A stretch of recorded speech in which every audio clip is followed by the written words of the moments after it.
Future promising civil servants, welcome you all. Science at a glance है, कुछ important चीज को देखते हैं हम लोग। साइंस एट ए ग्लांस, एक नजर में जो साइंस के इंपॉर्टेंट फैक्ट है तो उसको मैं बता रहा हूं। जैसे एक पॉइंट जो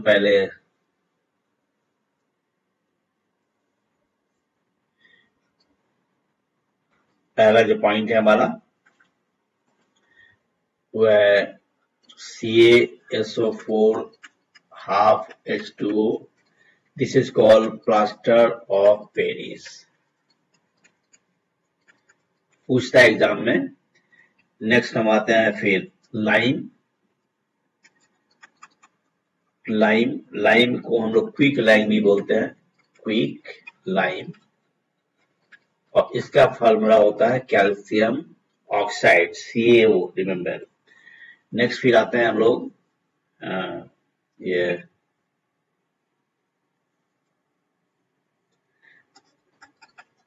लाइमस्टोन, इसका केमिकल फॉर्मूला होता है CaCO3 कैल्शियम कार्बोनेट।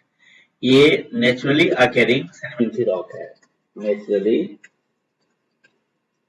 अकेरिंग कौन सा रॉक है याद रखिएगा, सेडिमेंट्री रॉक। ठीक है, फिर आती है एक और देखने हम लोग, वो है हमारा उसको हम कहते हैं स्लैक्ट लाइन। स्लैक्ट लाइन का जो केमिकल फॉर्मूला होगा CaOH। तो आप देख रहे हैं, ये याद रखिएगा, ये हमारा ये जो मैंने बताया पहला प्लास्टर ऑफ पेरिस, नेक्स्ट बताया मैंने क्विक लाइम और लाइम, फिर ये हमारा लाइमस्टोन है और फिर स्लैक्ट लाइन है। ये केमिकल फॉर्मूला पूछता है, इसको ध्यान से आप करने में। ठीक है, नेक्स्ट पॉइंट आते हैं हम लोग, वह है हमारा सीमेंट।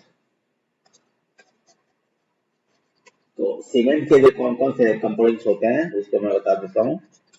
और सीमेंट का जो कंपोजिशन होता है उसमें कैल्शियम ऑक्साइड, जिसको मैंने अभी कहा है क्विक लाइम और स्लैक्ट लाइम, ये कैल्शियम ऑक्साइड अराउंड 60-70% होते हैं इसमें, 60-70% होता है इसमें सीमेंट में।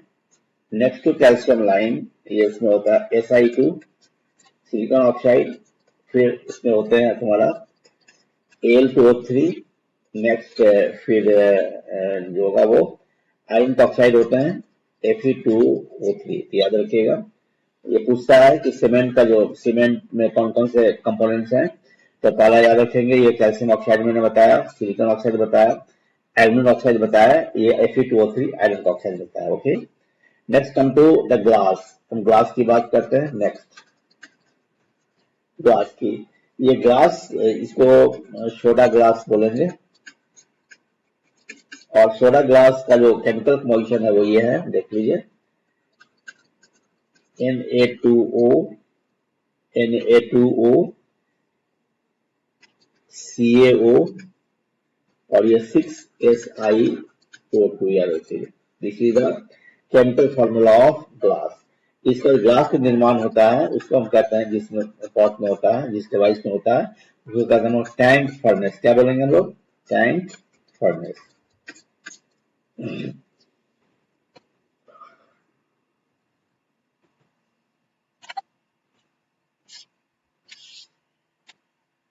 नेक्स्ट आते हैं पॉइंट नंबर 4 पे।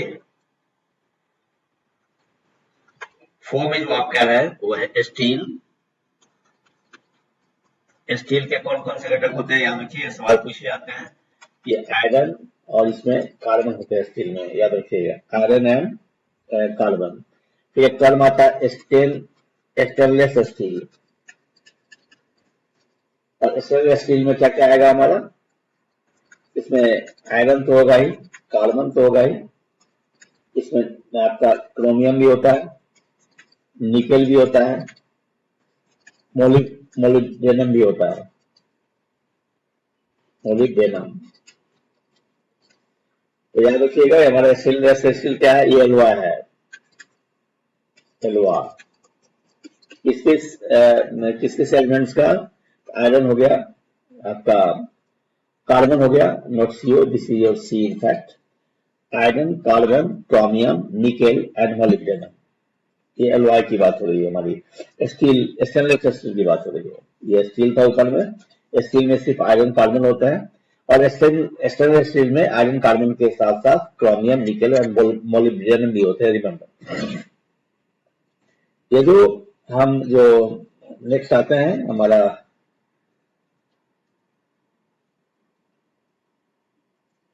ये जो स्टील का निर्माण करते हैं हम लोग, तो उसको जो आपका प्रोसेस होता है या जो डिवाइस होता है उसको हम बोलते हैं बेसीमर कन्वर्टर। क्या बोलेंगे हम लोग? बेसीमर कन्वर्टर, याद रखिएगा, बेसीमर कन्वर्टर। ठीक है, इससे किस चीज का मैन्युफैक्चरिंग होता है? स्टील का, रिमेंबर। देन कम टू, आते हैं हम लोग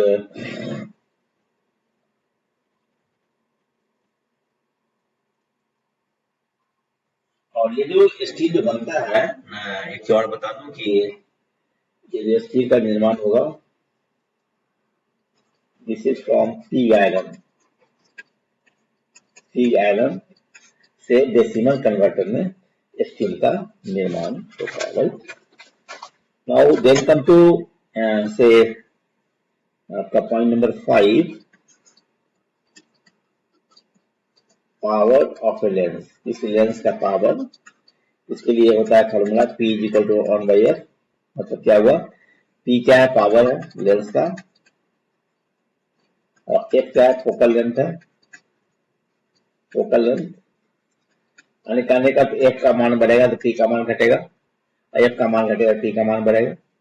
और यहाँ पर F जो होगा मीटर में होगा। क्या होगा? मीटर में होगा, यानी 1/मीटर, मतलब मीटर की power -1। This is called dioptre. क्या बोलेंगे इसको? डायोप्टर, याद रखिएगा। Dioptre is the unit of power, unit of optical power. इसको कहते हैं ऑप्टिकल पावर, प्रकाशीय शक्ति की बात है, पावर। ओके, अब इसमें जो हमारा 5th पॉइंट है, पावर की जो बात की, 6th में आते हैं और भी कुछ इंपॉर्टेंट फैक्ट्स हैं, जैसे हमारा ह्यूमन आई है।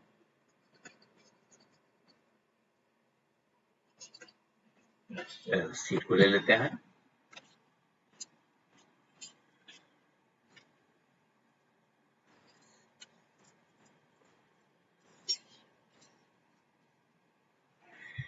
ये पॉइंट नंबर 6 की चर्चा कर रहे थे ना हम लोग।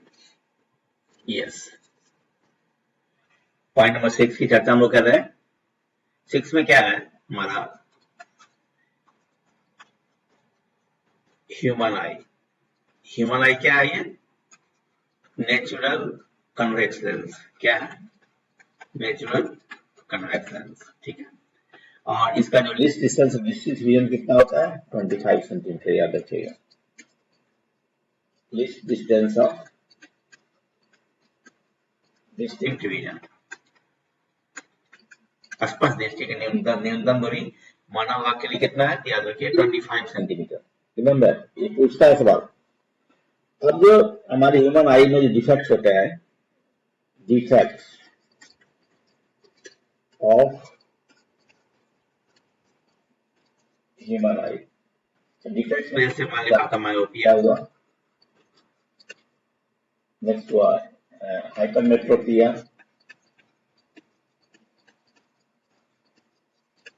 नेक्स्ट हुआ प्रेस बायोपिया, ये हमारा एस्टिग्मेटिज्म। ठीक है, मायोपिया को हम निकट दृष्टि भी दोष भी बोलते हैं, शॉर्ट साइटेडनेस। इसको हम दूर करते हैं कॉन्केव लेंस से।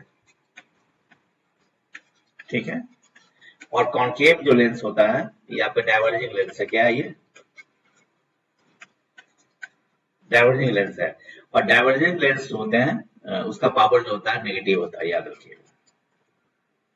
रिमेंबर। नेक्स्ट हम आता है हाइपरमेट्रोपिया, जिसको हम लॉन्ग साइटेडनेस भी कहते हैं हम लोग। इसको करेक्ट करने के लिए हम लोग इस्तेमाल करते हैं कॉन्वेक्स लेंस को, कॉन्वेक्स लेंस को, राइट। और कन्वेक्स लेंस जो होता है वो आपका कन्वर्जिंग लेंस है। कैसा लेंस है? कन्वर्जिंग लेंस है। और कन्वर्जिंग लेंस का पावर जो होता है पॉजिटिव होता है, याद रखिए।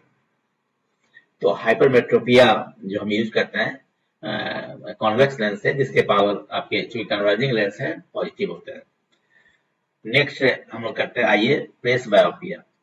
प्रेस बायोपिया को दूर करने के लिए हम लोग बाइफोकल लेंस का इस्तेमाल करते हैं। क्या करते हैं हम लोग? बाइफोकल लेंस, याद रखिएगा। और एक और आया एस्टिग्मेटिज्म, इसको हम करेक्ट करने के लिए क्या करते हैं? सिलिंड्रिकल लेंस का प्रयोग करते हैं, सिलिंड्रिकल लेंस, याद रखिएगा कि आपका आसपास दृष्टि की न्यूनतम दूरी क्या है? हमारा 25 सेंटीमीटर है। और लेंस का जो पावर होता है, किसी भी लेंस का, ऑप्टिकल लेंस का जो पावर होता है वो आपका फोकल लेंथ का जिसका होता है इनवर्सली प्रोपोर्शनल होता है। और जो कन्वर्जिंग लेंस है उसका पावर जो होता है नेगेटिव होता है। ये डाइवर्जिंग लेंस का पावर नेगेटिव होता है, कन्वर्जिंग लेंस का पावर पॉजिटिव होता है, याद रखिएगा। और मायोपिया दूर करने के लिए कॉन्केव लेंस का इस्तेमाल करते हैं। और कॉन्केव लेंस डाइवर्जिंग है, उसका पावर नेगेटिव हुआ। हाइपरमेट्रोपिया, याद रखिए, मैं रिपीट कर रहा हूँ, हाइपरमेट्रोपिया को करेक्ट करने के लिए कॉन्वेक्स लेंस का इस्तेमाल करते हैं हम लोग। और कन्वेक्स लेंस क्या होता है? वो कन्वर्जिंग है, इसलिए उसके पावर पॉजिटिव होते हैं। प्रेस बायोपिया में हम लोग बाइफोकल लेंस का इस्तेमाल करते हैं। और एस्टिग्मेटिज्म में क्या करते हैं? एस्टिग्मेटिज्म में उसको हम क्या करेंगे? सिलिंड्रिकल लेंस का इस्तेमाल करेंगे, remember.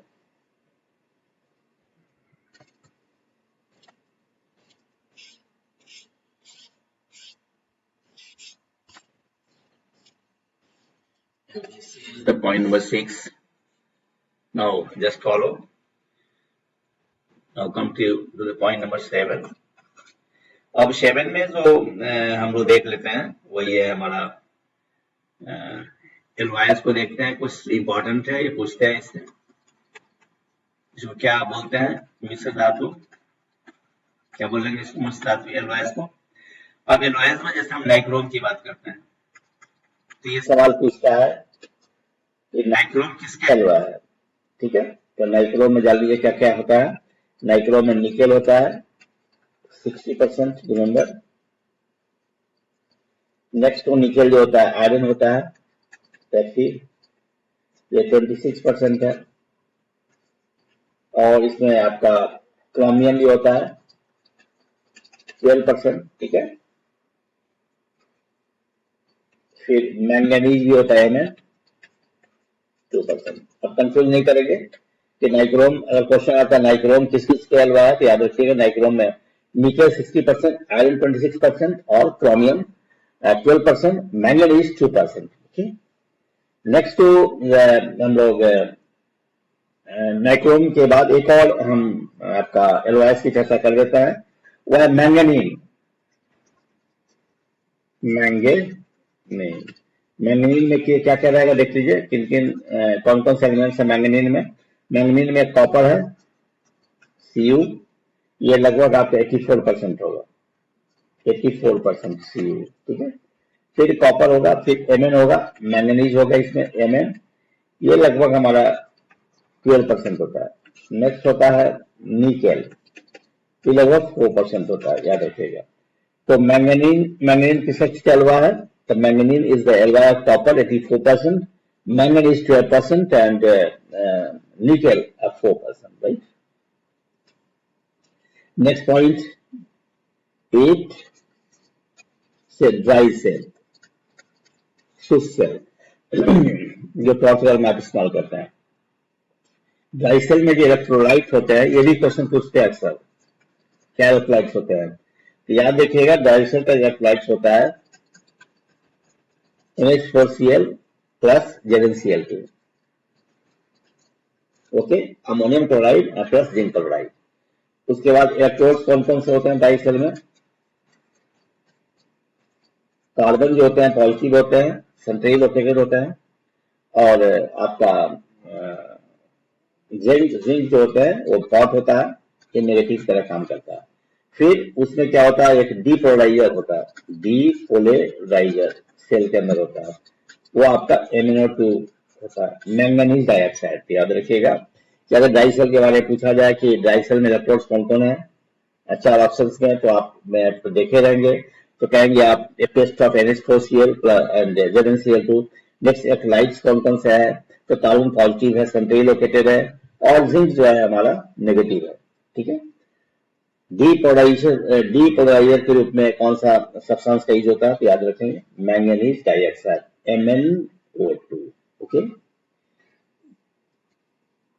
Then come to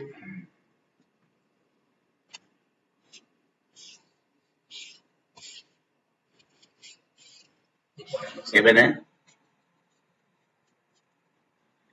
then come to point number 8। जैसे पॉइंट नंबर 8 में क्या है, ये जैसे कुछ हम इलेक्ट्रिसिटी के जो इंपॉर्टेंट फैक्ट्स है उसको हम बता देते हैं। इलेक्ट्रिसिटी, उसमें हमारा है एक फॉर्मूला है I=Q/T। इससे आसान होगा इसलिए मैं इसका इस्तेमाल कर रहा हूँ। नेक्स्ट होता है I=V/R। एक और होता है हमारा R=ρ×L/S। एक और होगा हमारा कि आपका W=V/I। फिर एक होता है कि R⁻⁴ +1 ठीक है। फिर होगा H=IA²RT। ठीक है, फिर से मैं लिख देता हूं उसको, ये गलत हो गया, IA²RT। ठीक है, नेक्स्ट होता है W=ZCT। ठीक है, एक और होता है हमारा, वो हमारा, चलिए पहले इतना डिस्कस कर लेते हैं। अब देखिए यहाँ पर ये जो हमारा I है, I एक्टिव करंट है, Q क्या है, चार्ज है, T टाइम है। तो चार्ज की इकाई होती है कूलम, याद रखिएगा, पूछता है सवाल में, और समय की इकाई होती है सेकंड, कूलम बाई सेकंड। इस कूलम बाई सेकंड को हम बोलते हैं एम्पियर। रिमेंबर, ये भी पूछता है। एम्पियर विद्युत धारा की इकाई है, Q क्या है, आपका विद्युतीय आवेश की इकाई है। नेक्स्ट, ये जो हमारा I=V/R है, इसको हम ओम का नियम कहते हैं। क्या बोलते हैं, ओम्स लॉ। ठीक है, ओम्स लॉ में क्या है, I करंट है, V पोटेंशियल डिफरेंस है, और R रेसिस्टेंस है, याद रखिएगा। तो R का मान बनेगा तो क्या होगा, इसको 3 पार्ट में कर सकते हैं। क्वेश्चन पूछा है 2-3 साल के अंदर बीपीएससी में। एक तो हुआ हमारा I वेरीज V हो गया, नेक्स्ट हो गया I वेरीज 1/R हो गया, और नेक्स्ट हो गया हमारा V वेरीज R हो गया। ये तीनों ओम का ही नियम है। मतलब क्या हुआ कि अगर पोटेंशियल डिफरेंस बनेगा तो करंट का मान बढ़ेगा, ये रेसिस्टेंस का मान बढ़ेगा किसी भी तार का, तो करंट का मान घटेगा। यदि तार का प्रतिरोध बढ़ेगा तो पोटेंशियल डिफरेंस का मान भी बढ़ेगा। ये पूछा है सवाल, याद रखिएगा। इसमें यहाँ पर क्या है, यहाँ पे ये जो हमने लिखा कि I=V/R, तो V में क्या है, इकाई किसकी है, क्या है, इसकी वोल्ट है, और R की इकाई क्या है, ओम है। तो वोल्ट बाई ओम जो हुआ, ये भी आपका क्या हुआ, एम्पियर ही हो गया। रिमेंबर, ठीक है। एक एम्पियर मैंने क्या बताया था, कूलम पर सेकंड, ये भी एम्पियर था। नेक्स्ट आते हैं हम लोग, ये क्या है, R⁻ρ×L/S। तो R क्या है, ये क्या है, विद्युतीय प्रतिरोध है। तो वो क्या है, स्पेसिफिक रेसिस्टेंस है, और L क्या है, लेंथ ऑफ द कंडक्टर है।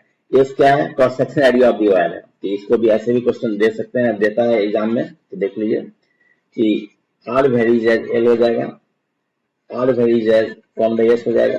मतलब कहने का अर्थ हुआ कि तार की लंबाई बढ़ेगी तो प्रतिरोध का मान बढ़ेगा। यदि आपको सवाल दे दिया जाए 10 मीटर वायर है या 20 मीटर वायर है, पूछा जाए किसका प्रतिरोध ज्यादा होगा, तो याद रखिएगा जिसका लंबाई अधिक होगा तो उसका प्रतिरोध ज्यादा होगा। इससे एक्चुअल रेसिस्टेंस ऑफ जो होगा 20 मीटर वायर वाला जो होता है वो ज्यादा होगा। यहाँ पर क्या है, R वेरीज 1/S। S क्या है, क्रॉस सेक्शन एरिया है। मतलब resistance is inversely proportional to cross section area of the wire. तो क्या होगा, cross section area of the wire का मतलब हुआ तार का मोटा होना। मतलब जिसका क्रॉस सेक्शन एरिया ज्यादा होगा तार मोटा होगा, यानी मोटे तार का प्रतिरोध कम हो जाएगा। और यदि तार पतला होगा, क्रॉस सेक्शन एरिया S का मान कम होगा, तो R का मान ज्यादा होगा। याद रखिएगा कि तार मोटा होगा तो प्रतिरोध का मान कम जाएगा और तार पतला होगा तो प्रतिरोध का मान ज्यादा हो जाएगा। ये भी क्वेश्चन पूछता है। यहाँ आप देख लीजिए हमारा W is equal to V into I.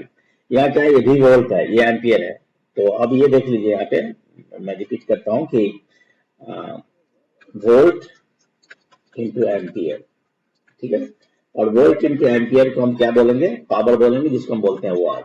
Remember, याद रखिएगा इसे, ठीक है। फिर आइए आप यहाँ देख लीजिए इसको, ये जो रिलेशन है कि आर थीटा क्या है, थीटा डिग्री सेल्सियस पर प्रतिरोध है, विद्युत प्रतिरोध है, आर जीरो जो है 0 डिग्री सेल्सियस पर है, और अल्फा बीटा गामा और भी टर्म्स होते हैं इसमें, जिसको कहते हैं temperature coefficient of electrical resistance है। ये इस बात को बताता है कि अगर ताप का मान चेंज कीजिएगा, मान लीजिए 0 डिग्री सेल्सियस पर जो रेजिस्टेंस का मान R0 है और टेम्परेचर को बढ़ा करके हम थीटा कर दिए तो इसका प्रतिरोध R थीटा हो गया। तो अगर हम धातु की बात करें, मेटल्स की बात करें, चालक तार की बात करें, तो ताप बढ़ने पर विद्युतीय प्रतिरोध का मान बढ़ता है। लेकिन वही सेमी कंडक्टर की बात करें, कंडक्टर का मतलब कॉपर हुआ, आयरन हुआ, सिल्वर हुआ, एल्युमिनियम हुआ, तो इसकी यदि बात करते हैं चालक तार, तो उसके प्रतिरोध का मान क्या होगा, ताप बढ़ने पर बढ़ेगा।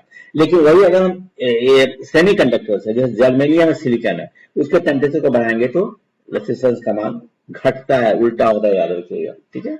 और एलवाई का रेजिस्टेंस जो होता है वो ताप बदलने से बहुत ज्यादा चेंज नहीं करता, ठीक है। नेक्स्ट यहाँ पर आइए, मैं लिखा है कि H is equal to I square into R T. I electrical current है, आर आपका रेसिस्टेंस है और टी टाइम है। मतलब क्या हुआ कि अगर कोई भी चालक तार है, मान लिया जाए ये चालक तार है, ये सपोज करते हैं इसे, और इसमें बैटरी लगा दिया, धारा बहने लगेगी आई, सब आर है, ठीक है, ये माइनस ये प्लस, तो तार गर्म हो जाएगा, तार में हीट उत्पन्न होगा। तार में हीट उत्पन्न क्या हो, क्या कैसे होगा, देख लीजिए। Actually better to have the next page.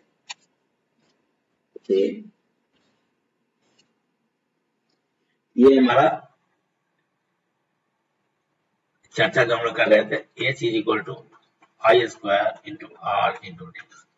ये क्या है, H वेरिएबल जो है I square variable R variable T. मतलब क्या हुआ, अमाउंट ऑफ हीट, मानी किसी भी आपका चालक तार से धारा बहेगी तो उसमें हीट उत्पन्न होगा। तो अमाउंट ऑफ हीट जो होगा, जितना भी धारा बहेगा उतना ही ज्यादा होगा। मतलब amount of heat is directly proportional to square of the electric current, inversely proportional to resistance, directly proportional resistance and directly proportional time. और जितना ही अधिक धारा बहेगी उतना ही अधिक हीट पैदा होगा, और जितना ही अधिक तार का प्रतिरोध होगा उतना ही हीट ज्यादा उत्पन्न होगा, और जितनी ही अधिक देर तक तार से धारा बहेगी उत्पन्न उसका का मान उतना ही ज्यादा होगा। ये Joule's of heating effect of electric current है। कौन सा ये,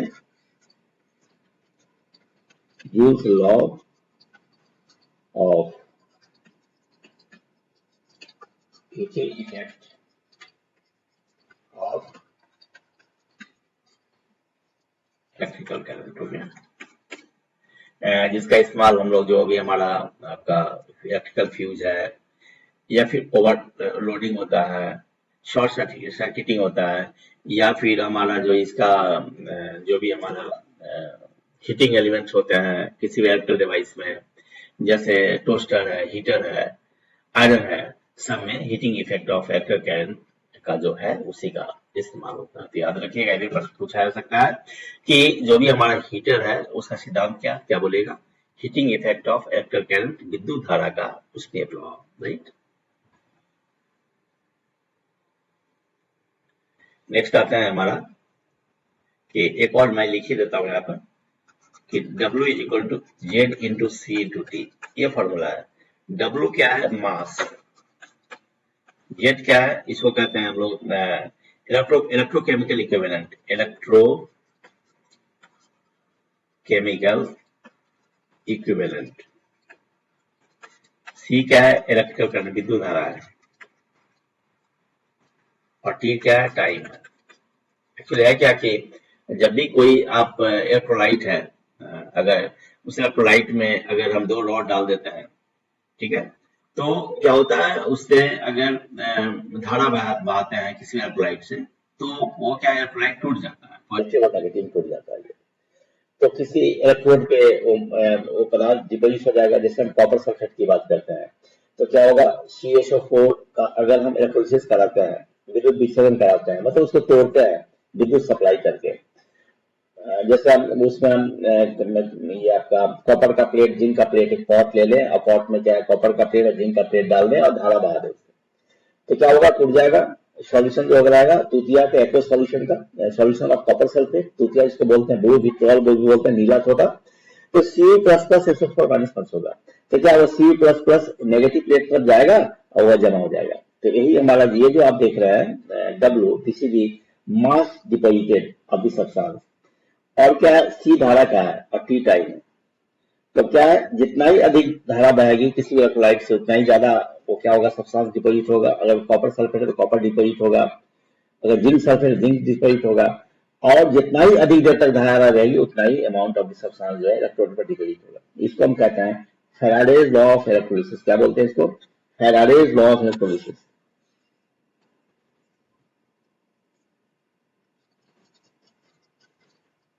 फैराडेज लॉ ऑफ इलेक्ट्रोलिसिस, विद्युत विच्छेदन का फैराडे का नियम। ये क्या हुआ, chemical effect of electric current हुआ। क्या हुआ, chemical effect of electrical current. मतलब क्या हुआ, यहाँ पर इलेक्ट्रिक एनर्जी का रूपांतर हो गया केमिकल एनर्जी में, याद रखिएगा। उसमें क्या हुआ था, heating effect of electric current, उसमें क्या हुआ, इलेक्ट्रिक करंट का रूपांतर हो गया हीट एनर्जी में, याद रखिएगा इस चीज को, ठीक है। इसके आधार पर जो हमारा इलेक्ट्रोलिसिस है वो उसका इस्तेमाल होता है, इलेक्ट्रोप्लेटिंग में इसका इस्तेमाल होता है, इलेक्ट्रोप्लेटिंग में, याद रखिएगा। एक और है उसके मैं बता ही दे रहा हूं, वो है आपका magnetic effect of electrical current. जैसे मान लेते हैं हमारे पास सपोज कि लोहा का टुकड़ा है, ठीक है, और इस पर हम कॉइल बाइंड अप करेंगे लोहे के टुकड़ा पर, धारा बहा देंगे, नेगेटिव पॉजिटिव धारा बहेगी इससे, ठीक है। तो क्या होगा, ये जो आयरन पीस है, Fe पीस जो है, वो भी कॉइल से धारा बनने के कारण मैग्नेट हो जाएगा, जिसको हम कहते हैं इलेक्ट्रोमैग्नेट कहते हैं। यहाँ पर क्या हुआ कि विद्युत धारा का चुंबकीय प्रभाव हो गया, अन्य विद्युत धारा चुंबकीय क्षेत्र उत्पन्न हुआ, उस चुंबकीय क्षेत्र में आयरन का टुकड़ा है जिससे कि वो मैग्नेट बन गया, ठीक है। तो यहाँ पर हमने क्या देखा, मैग्नेटिक इफेक्ट ऑफ करंट, जिसके सिद्धांत पर हमारा इलेक्ट्रिक मोटर काम करता है। इलेक्ट्रिक मोटर के सिद्धांत पर काम करेगा, इलेक्ट्रिक मोटर काम करता है magnetic effect of electric current पर। मतलब क्या हुआ, यदि हम कोई भी कुंडली है और वो मैग्नेटिक फील्ड में रखा हुआ है, कुंडली से धारा बह रही है, तो कुंडली एक फोर्स का अनुभव करता है, जिस फोर्स के लिए कुंडली घूमती है। This is the principle of electric motor. ये इलेक्ट्रिक मोटर का सिद्धांत है। एक तो और टर्म है ट्रांसफार्मर, इसको भी बता ही देना, उससे समझाऊंगा। ट्रांसफार्मर, ट्रांसफार्मर का काम होता है अपना एसी वोल्टेज को चेंज करना, चेंज एसी वोल्टेज। ये लो वोल्टेज को हाई करेगा तो स्टेप अप हो जाएगा, हाई को लो करेगा तो स्टेप डाउन होगा। इसका प्रिंसिपल है इलेक्ट्रोमैग्नेटिक इंडक्शन। ये क्वेश्चन पूछता है इलेक्ट्रोमैग्नेटिक इंडक्शन, विद्युत चुंबकीय प्रेरण, of course mutual induction, mutual induction. Electromagnetic induction दो प्रकार का होता है, सेल्फ और म्यूचुअल। ये म्यूचुअल पे काम करता है, ध्यान रखिएगा। ट्रांसफार्मर एक डायनमो का ही बता देता हूँ। ये पे डायनमो को हम लोग क्या बोलते हैं, जनरेटर भी बोलते हैं। क्या बोलेंगे हम लोग, जनरेटर बोलेंगे। तो डायनमो का जो काम होता है, ये मैकेनिकल एनर्जी को इलेक्ट्रिकल एनर्जी कन्वर्ट करता है, mechanical energy into electrical energy, right, ठीक है। और ये भी काम करता है आपका, ये इलेक्ट्रोमैग्नेटिक इंडक्शन के सिद्धांत पे ही काम करता है, इलेक्ट्रोमैग्नेटिक इंडक्शन, ठीक है। एक हमारा इलेक्ट्रिक मोटर जस्ट ऊपर में चर्चा किया है, रिपीट कर दे रहा हूँ। इलेक्ट्रिक मोटर काम करेगा magnetic effect of electric current. मैंने कहने का अर्थ हुआ कि किसी मैग्नेटिक फील्ड में एक कॉइल रहता है और कॉइल से धारा बहती है, तो वो एक फोर्स का अनुभव करता है, ठीक है। एक coil carrying current in the magnetic field field experiences force। यही आपका क्या है, सिद्धांत है विद्युत मोटर का। सो बी कॉन्फिडेंट, कॉन्फिडेंट है। और ये जो ब्रीफ समरी है साइंस का, ये this will be a good boost to your preparation. और क्वेश्चन इससे आ रही है, ठीक है। Be confident, be focused, be promising to your success. All the best.